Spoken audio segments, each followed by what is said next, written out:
He thought he was alone in space, until an alien vampire answered his cry for help.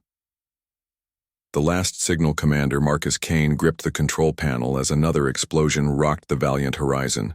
Sparks cascaded from the overhead circuits, casting erratic shadows across his weathered face. The reconnaissance vessel groaned around him, its hull compromised by the asteroid field that had torn through his navigation systems 3 days ago. "Computer status report," Marcus commanded, though he already knew the answer would be grim. "Life support critical. Oxygen reserves at 12%. Communication array damaged beyond repair. Estimated survival time, 4 hours, 17 minutes." Marcus slumped in his pilot's chair, staring at the dead planet rotating slowly beneath his crippled ship. The barren world of Kepler 442c had been his assignment, a routine survey mission to catalog mineral deposits for the Terran Colonial Authority. Now it would be his tomb. He'd tried everything: emergency beacons, standard distress frequencies, even jury-rigged quantum entanglement communicators. Nothing. The nearest TCA outpost was 47 light-years away, and no patrol ships were scheduled for this sector for another 6 months. Marcus pulled up his personal files, scrolling through images of his daughter Zoe at her academy graduation, his late wife Catherine on their wedding day. He'd promised Zoe he'd be back for her commissioning ceremony, another promise he'd break. The ship shuddered again, and Marcus noticed something strange on his sensor display. Deep space showed a faint energy signature, so weak it barely registered. It pulsed with an odd rhythm, almost like a heartbeat. "Computer, analyze energy signature bearing 27 Mark IV. Analysis inconclusive. Frequency pattern matches archived data from Sigma-class restricted channels." Marcus's blood chilled.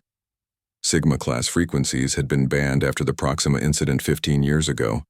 Ships that used those channels had reported contact, not with human vessels, but with something else. Something that had driven 3 entire crews to madness before the frequencies were declared off limits. But what choice did he have? Marcus accessed his command codes and overrode the communication restrictions. His fingers trembled as he configured the transmitter to the forbidden frequency. The static that filled his headset sounded different, deeper, with an underlying whisper that seemed to echo in his bones. "This is Commander Marcus Kane of the Terran Colonial Authority vessel Valiant Horizon," he broadcast into the void. "I am stranded in the Kepler 442 system. Life support failing. If anyone receives this transmission, please respond. I repeat, this is a distress call on emergency frequency Sigma 77. The silence that followed felt alive, pregnant with possibility and dread. Marcus watched his oxygen levels tick down: 11%, 10%, 9%. Then something answered. The voice that emerged from the static was hauntingly beautiful, feminine, melodious, but carrying an undertone that made Marcus's spine tingle with primal fear. "Human vessel, your call has been received. Maintain position. Assistance approaches." "Who is this? Identify yourself and your ship." "I am Zira of the Sanguari. You have awakened me from my vigil, Marcus Kane. I hope you understand what you have done." The transmission cut to static. Marcus stared at his displays in disbelief. The Sanguari were myths, bogeymen from children's stories about the dark between stars. Ancient legends spoke of blood-drinking aliens who had vanished before humanity, even achieved spaceflight. His proximity alarms suddenly blazed to life. Something massive was approaching from the asteroid field, something that hadn't been there moments before. On his visual display, Marcus watched in awe as a sleek vessel emerged from the shadows between the floating rocks.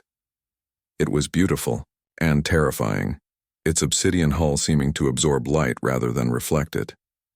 The ship moved with impossible grace, sliding alongside the Valiant Horizon without triggering any of Marcus's threat detection systems. It was as if the universe itself had forgotten the alien vessel existed. A docking tube extended from the mysterious craft, sealing against his airlock with a soft hiss. Marcus checked his sidearm, knowing it would be useless against whatever was coming aboard. The inner door cycled open and she stepped through. Zira was breathtakingly beautiful and utterly inhuman. Her skin held the pallor of polished marble. Her hair fell like liquid shadow to her shoulders, and her eyes burned with crimson fire that seemed to peer directly into his soul. "Hello, Marcus Kane," she said, her voice like silk over steel. "We need to talk." Part 2. The Guardian. Awakened, Zira moved through the Valiant Horizon's cramped corridors with fluid grace, her presence seeming to fill the ship despite her slight frame. Marcus followed cautiously, his hand never straying far from his weapon. "Your vessel is dying," she observed, running pale fingers along a damaged control panel. Where she touched, the metal seemed to hum with renewed energy. "But you are not. Curious." "The life support is failing," Marcus said, trying to keep his voice steady. "I have maybe 3 hours of oxygen left." Zira turned to face him, and Marcus felt his breath catch. Her beauty was mesmerizing, but her eyes held depths that spoke of centuries, perhaps millennia, of existence. "Time," she murmured. "Such a precious thing to your kind. You measure everything by its passage, yet you waste so much of it." She gestured toward his ship's damaged systems. "This can be repaired. Your life can be extended. But first, you must understand what your distress call has awakened. You said you're Sanguari. That's impossible. Your people are extinct." A sad smile played across Zira's lips. "Extinction is a luxury we cannot afford, Marcus Kane. We are the Watchers, the guardians between the light and the endless dark.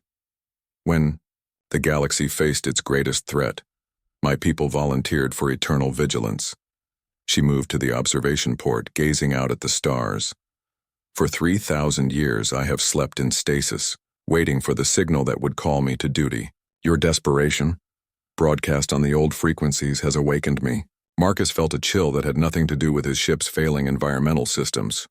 "What signal? What are you guarding against?" "The Devourers," Zira whispered, and her voice carried such weight of dread that Marcus instinctively stepped back. "They exist in the spaces between realities, feeding on conscious thought itself. During the last incursion, they consumed 17 civilizations before we could stop them." She turned back to him, and Marcus saw something vulnerable in her inhuman features. "My people fought them to a standstill, but at terrible cost. We became like them, predators who must feed on life itself to maintain our strength." The irony was not lost on us. "You're vampires," Marcus said, the word feeling strange on his tongue. "A crude term, but accurate enough. We require sustenance that your kind possesses in abundance. Not merely blood, but the vital essence that makes you truly alive." Her eyes seemed to glow brighter. "The hunger is constant." Marcus's hand moved to his sidearm, but Zira shook her head. "If I meant you harm, Marcus Kane, you would already be nothing but dust. I saved your life because the Devourers stir once more. Your distress call wasn't random. They guided you to that frequency knowing it would wake a guardian. Why would they want to wake you?" "Because I am alone," Zira admitted. "The last of my kind in this sector. They seek to eliminate the guardians before beginning their feast." She moved to his navigation console, her fingers dancing over the controls with impossible speed. "Your ship's sensors detected trace signatures before your accident, did they? Not?" Marcus checked his logs and his blood ran cold. 3 days ago, just before the asteroid collision, his long-range scanners had picked up quantum fluctuations consistent with interdimensional breaches. He'd dismissed them as equipment malfunction. "They're already here," he breathed. "Not here, not yet. But they're testing the barriers, looking for weaknesses." Zira's hands glowed with soft purple energy as she worked on his ship's systems. "Your people have grown strong, Marcus Kane. Humanity has spread across the galaxy with remarkable speed. You've developed weapons and technologies that even we couldn't have imagined." The ship's lights flickered, then steadied as power flowed through repaired circuits. Marcus felt fresh oxygen flowing through the vents. "The Devourers see your species as the ultimate feast," Zira continued. "Billions of conscious minds spread across thousands of worlds. If they succeed in breaching our defenses, they will consume every thinking being in the galaxy." Marcus stared at her in horror. "How do we stop them?" We? Zyra's eyebrows rose.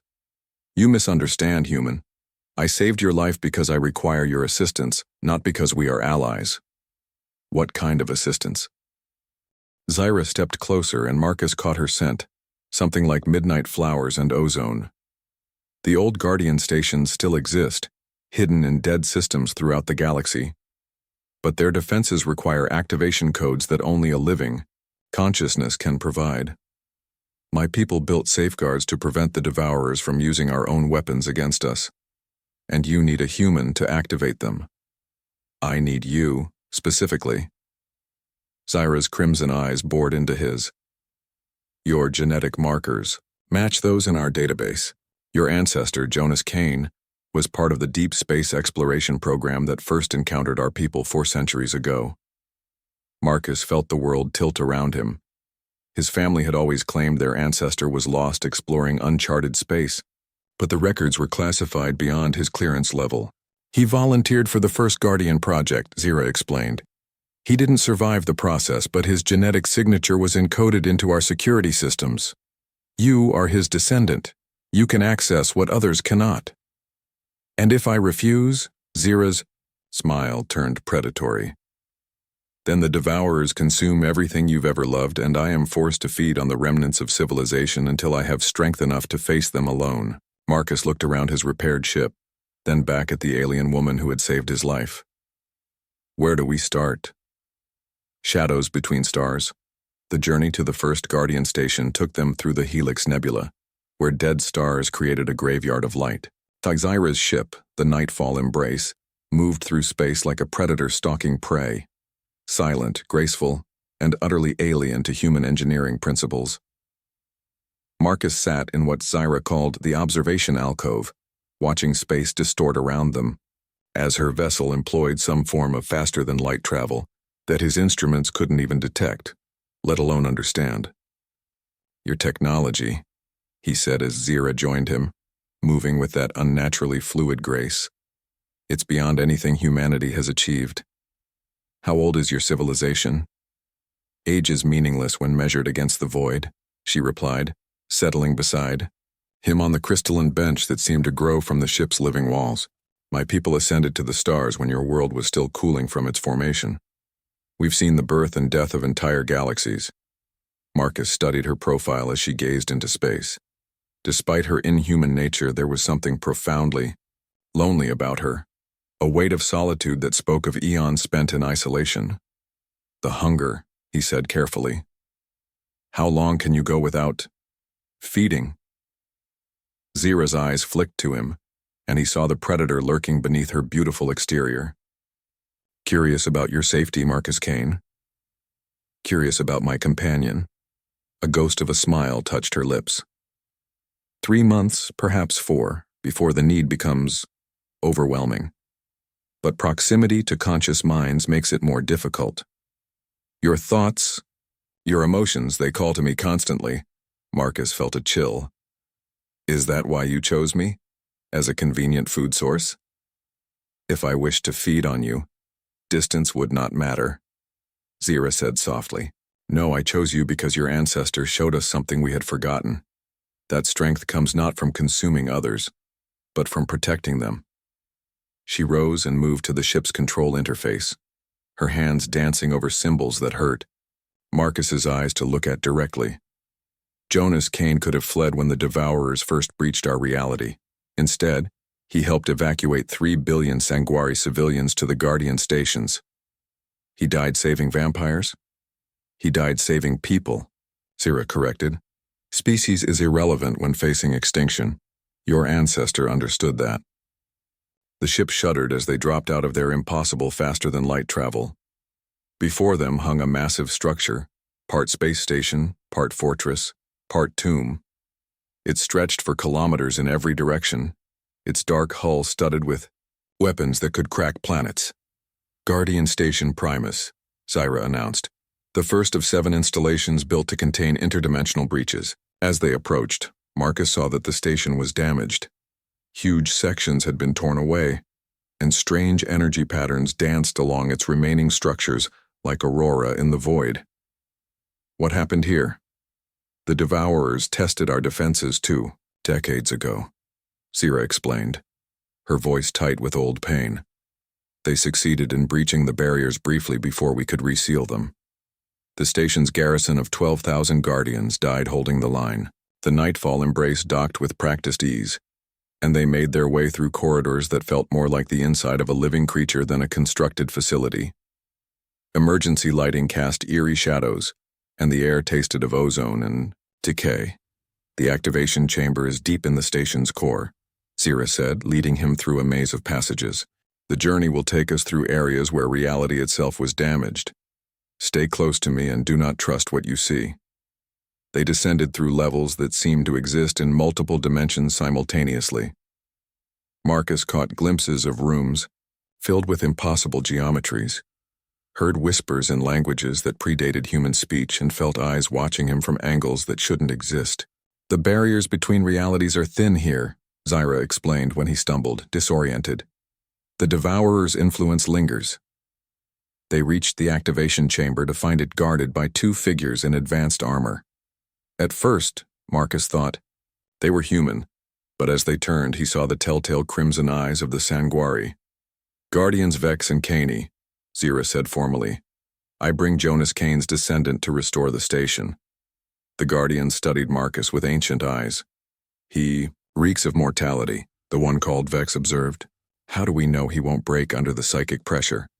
Because his bloodline has been tested before, Zira replied, and because we have no choice. Guardian Caney stepped forward, and Marcus saw that half his face had been replaced with some form of biomechanical augmentation. The breaches are growing stronger. We detected 17 separate incursions in the past solar cycle. Then we're almost out of time, Zira said. She turned to Marcus. The activation requires a genetic scan and conscious consent. Once begun, the process cannot be stopped. Are you prepared?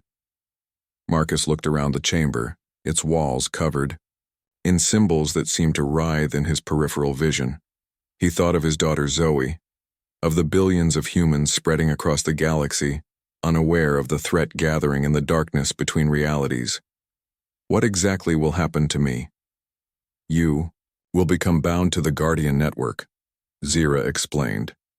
Partially transformed, no longer fully human, but not Sanguari either. You will live for centuries, perhaps millennia, with the psychic burden of monitoring interdimensional barriers.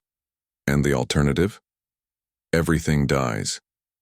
Marcus stepped toward the activation chamber, a crystalline structure that pulsed with inner light. My daughter, will she be safe? If we succeed? Yes. He placed his hand on the scanner and immediately felt his consciousness expand. The chamber filled with light, and Marcus screamed as his DNA was rewritten at the quantum level. The transformation had begun. The price of power. Marcus awoke to find himself floating in a nutrient bath within the Guardian Station's medical bay, his body surrounded by healing matrices that pulsed with bioelectric energy. When he tried to speak, no sound emerged. Tubes down his throat maintained his oxygen supply during the reconstruction process. Through the transparent walls of his tank, he could see Zira pacing like a caged predator, her usual composure cracked with worry. Guardian Vex stood at a monitoring station, his expression grim as he tracked Marcus's vital signs. The transformation is progressing faster than anticipated, Vex reported. His cellular structure is adapting to the Guardian matrix at an unprecedented rate. Is that good or bad?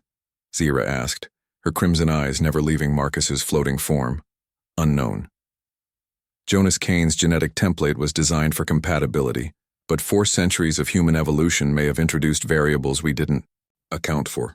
Marcus felt changes rippling through his body, his bones growing denser, his muscles restructuring themselves, his nervous system developing new pathways that connected directly to the station's consciousness. Most disturbing of all, he could sense the thoughts of everyone around him, their minds glowing like candles in an ocean of darkness. The hunger stirred within him for the first time. Feed, something whispered in his mind. Take their life force. Make their strength yours. He fought against the alien urges, but they grew stronger with each passing hour. When the medical systems finally deemed him stable enough for release, Marcus emerged from the tank changed in ways that went far beyond the physical. "How do you feel?" Zira asked, though her heightened senses had already provided the answer. She could smell the transformation on him, the shift from pure human to something more dangerous. "Hungry," Marcus admitted, and his voice carried new harmonics that resonated through the chamber. "I can hear your thoughts, feel the pulse of your life force. It's intoxicating." Vex stepped back instinctively. "The hunger will intensify over the next few days as your system completes the integration. You must learn to control it, or you'll become as much a threat as the Devourers." Marcus looked at his hands, watching veins of dark energy pulse beneath skin that had taken on an alabaster pallor. "What have you done to me?" "What was necessary," Zira said firmly. "The Guardian network is online. Can you feel it?" Marcus closed his eyes and immediately sensed the vast network of stations scattered across the galaxy. Some were dark, their guardians long dead. Others burned with the steady vigilance of their protectors.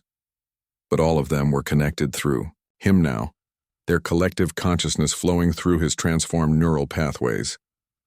7 active stations, he reported, his voice distant as he processed the information. 43 dormant installations and... His eyes snapped open in alarm. 18 confirmed breaches in sectors 7 through 23. "The Devourers are moving faster than we anticipated," Guardian Caney said as he joined them, his biomechanical face displaying tactical data. "Long-range sensors show reality distortions spreading across the Outer Rim territories." Zira moved to a holographic display that materialized in the center of the chamber. It showed a 3-dimensional map of the galaxy, with red warning indicators, marking Devourer incursions. The pattern was clear. They were creating a perimeter, cutting off escape routes before beginning their final assault. "They're hurting us," Marcus realized, his enhanced consciousness processing tactical data at superhuman speed. "Forcing all conscious life toward the galactic core, where they can consume everything at once," Zira confirmed. "A feeding frenzy that would give them enough power to breach into other realities." Marcus studied the display, his new abilities allowing him to perceive patterns that would have been invisible to his human mind. "There's a central coordination point. Here." He pointed to a dark nebula near the galaxy's edge. "Something is directing their assault from inside the Maelstrom Nebula." "The Void Citadel," Vex breathed. "We thought it was destroyed in the last war." "Apparently we were wrong," Cyrus said grimly. "If the Devourers have reactivated the Citadel, they can launch coordinated attacks across multiple dimensions simultaneously." Marcus felt the weight of responsibility settle on his transformed shoulders. Through the Guardian network, he could sense the terror of billions of beings as reality bent around them. Entire star systems were going dark as the Devourers consumed not just life, but the very concept of existence itself. "We need to reach the other Guardian stations," he said, his voice carrying new authority. "Coordinate a defensive grid that can contain the breaches until we can strike at the Citadel." "Impossible," Caney objected. "The distances involved would take months to traverse even with our fastest ships. We don't have that kind of time." Marcus smiled, and Zira shivered at the predatory expression on his newly inhuman features. "We don't need to travel there physically. The Guardian network is quantum entangled across space and time. I can coordinate the defenses from here while simultaneously striking at the Citadel. That would require splitting your consciousness across 7 dimensions," Vex warned. "No one has ever attempted such a feat. The psychic strain could destroy your mind entirely." "Then we'd better hope Jonas Kane's bloodline is as strong as you claim," Marcus replied. He turned to Zira, and she saw something in his eyes that hadn't been there before. A cold calculation that spoke of necessary sacrifices. "I'll need to feed before attempting the coordination.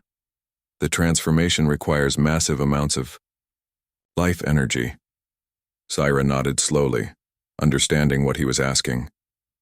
"The station's emergency reserves contain essence gathered from volunteers over the centuries. It should be enough." "And if it isn't?" She met his gaze steadily. "Then I'll give you what you need." Marcus felt the hunger surge at her words, but also something else, a connection that went beyond predator and prey. Why would you risk that? Because Jonas Kane died saving my people, Zyra said simply. And because some things are worth the sacrifice. As Marcus prepared for the most dangerous psychic undertaking in galactic history, the Devourers pressed their assault. Reality itself would hang in the balance of what came next. The Last Guardian. The psychic backlash hit Marcus like a collapsing star as he stretched his consciousness across 7 dimensions simultaneously.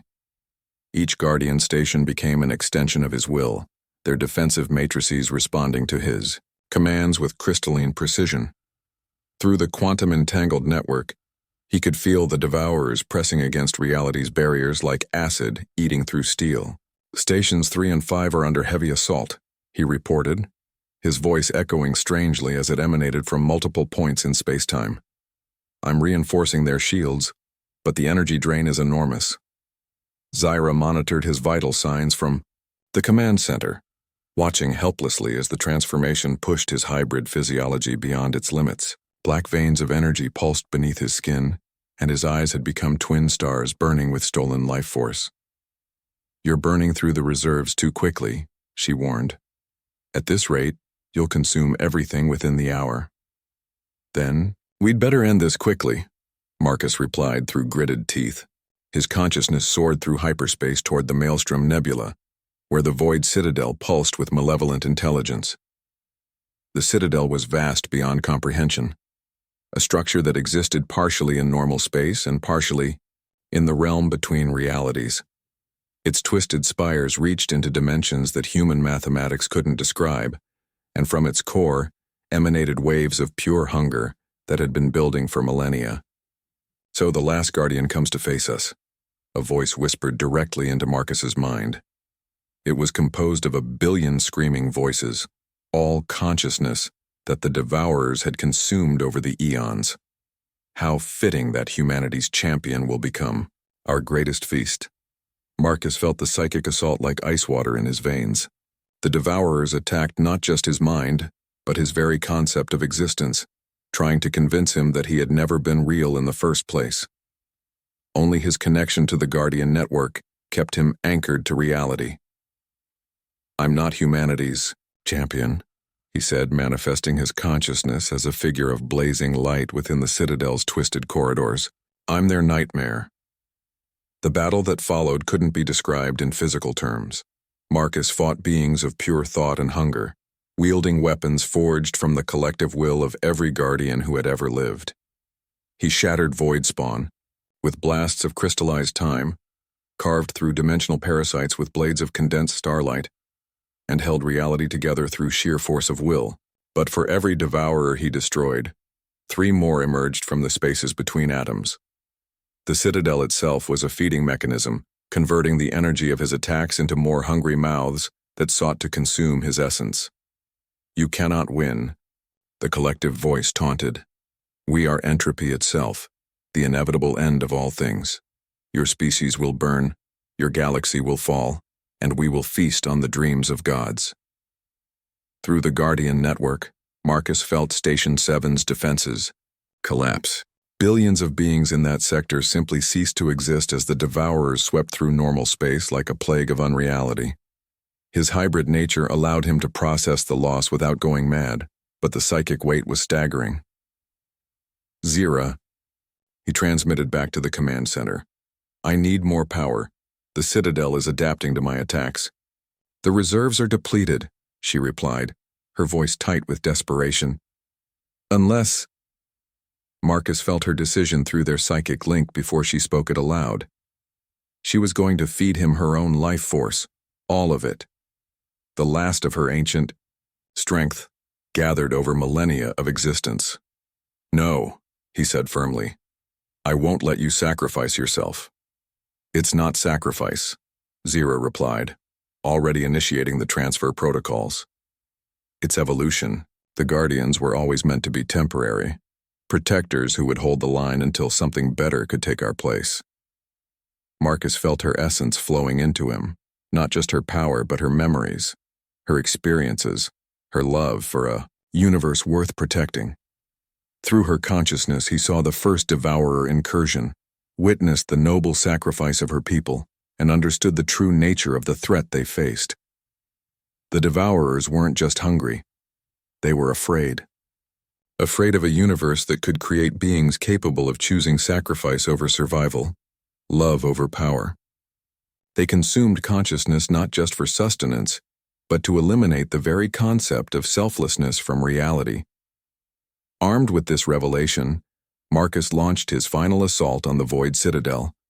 But instead of attacking with violence, he did something the devourers couldn't comprehend. He offered himself freely. "Take me," he broadcast across all dimensions. "I'm what you really want.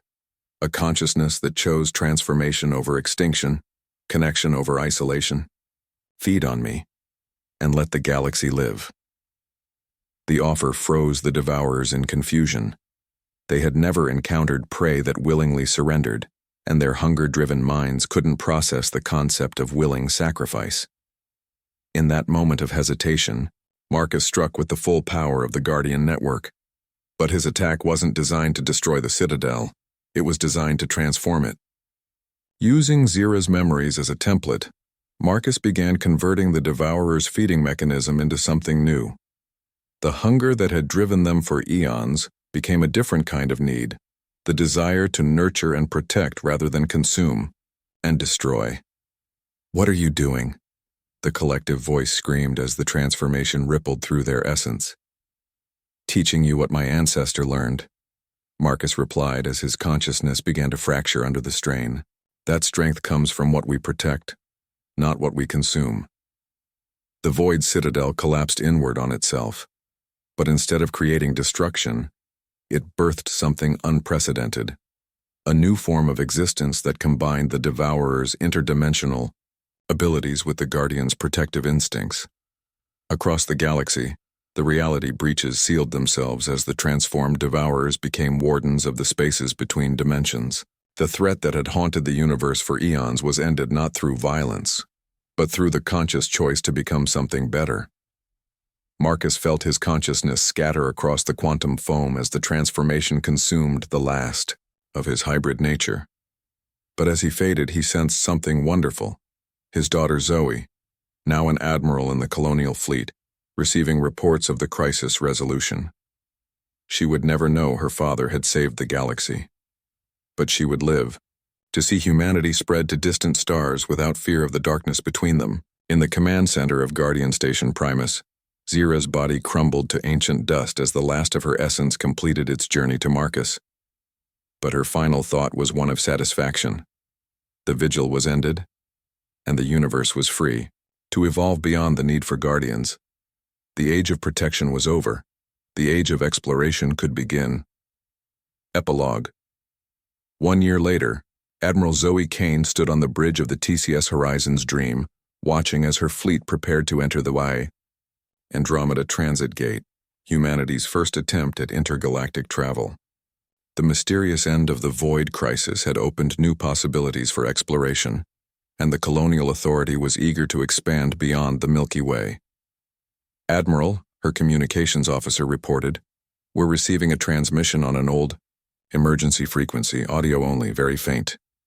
"Put it through," Zoe ordered, though something about the situation felt familiar.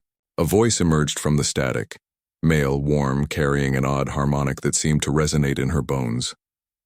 "Horizon's Dream, this is Guardian Station Alpha. Your passage is clear. Safe travels, Admiral Kane. Make us proud." Zoe felt tears she couldn't explain flowing down her cheeks. "Signal origin?" "Unknown, Admiral." The transmission seemed to come from everywhere at once. As her fleet passed through the gate toward distant Andromeda, Zoe caught a glimpse of something impossible. A figure made of starlight standing in the void, raising its hand in farewell. It lasted only a moment before the gate's energies swept it away, but she could have sworn it looked like her father. The universe was vast and full of wonders, and humanity was finally free to discover them all.